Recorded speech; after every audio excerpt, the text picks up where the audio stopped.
I've been doing research.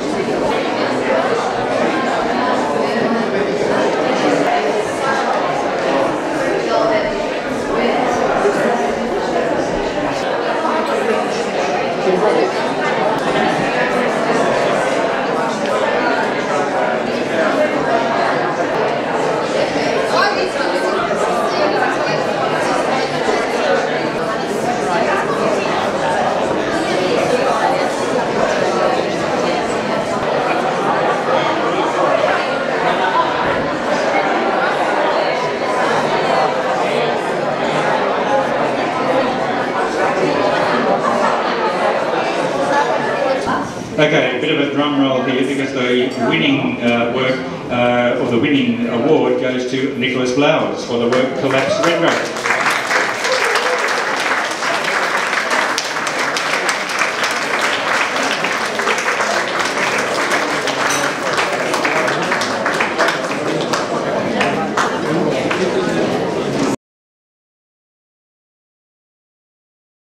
Good afternoon, ladies and gentlemen.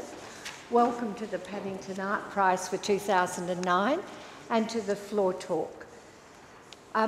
Many apologies from Lynn Easterway, who regrettably couldn't be here today, but in her place, Jo Frost, artist, exhibiting at Waters Gallery, art lecturer at COFA and the National Art School, and art writer for the Artist's Profile magazine, very kindly and I think bravely stepped in at the last minute.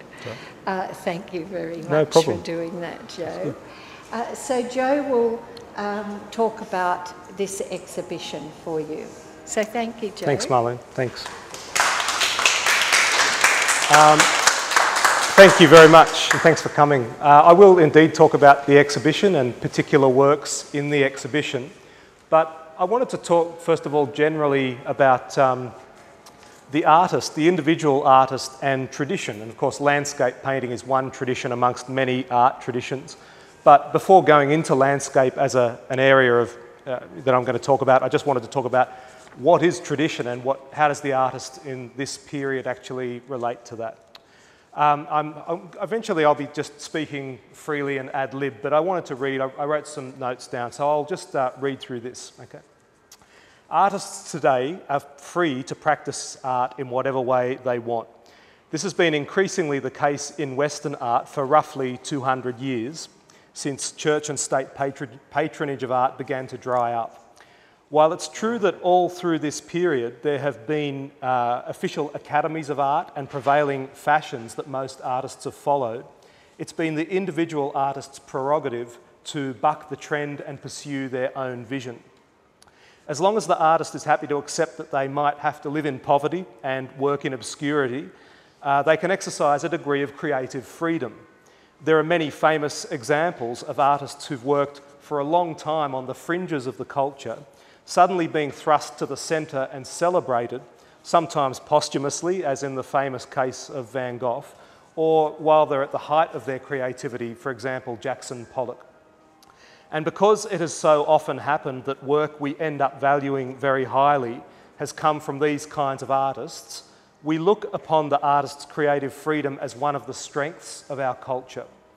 And I suppose that that situation of creative freedom is probably preferable to that of an artist living in, say, the Soviet Union, the old Soviet Union, or a dictatorship where style and content are imposed or determined from above.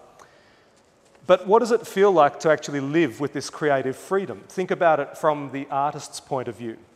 How would you like to wake up on a Monday morning and head off to the studio, aware of all of the great minds and strong spirits that have preceded you in the history of art, and intending to make a contribution of your own, but not even knowing quite what it is you're aiming for?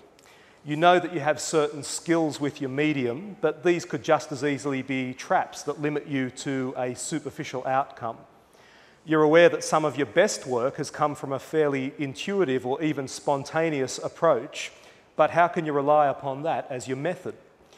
An artist can reach a point where it seems impossible to even start a painting, let alone finish it. And many older artists I know tell me that this only becomes harder as you get older, that experience blocks certain possibilities off rather than opening them up. Clearly, creative freedom is not quite the liberation it might have appeared to be. It places the artist in a state of perpetual searching, a continual search for the conditions that will enable them to realise their work. Which brings me to the subject of tradition.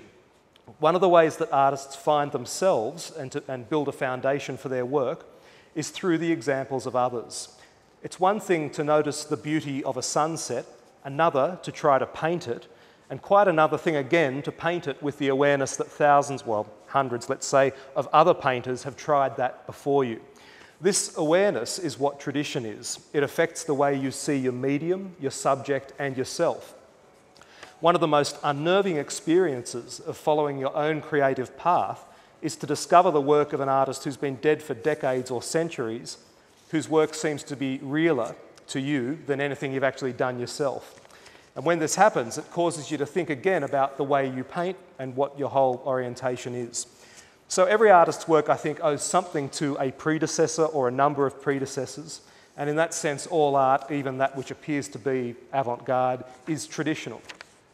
Now, landscape painting is a very rich source of tradition, and in Australian art, it's probably been the major genre by which white Australian artists have differentiated themselves from European culture. Landscape painting includes many sub-traditions. For example, pastoral landscape, urban landscape, desert landscape. You've got tonal painting and colour painting, realism and abstraction, landscapes imagined in the studio, and plein air or outdoor landscape painting. And of course, in Australia, there are also the many Aboriginal representations of land, which are different from the European concept of landscape, and now acknowledged as such an important part of Australian art.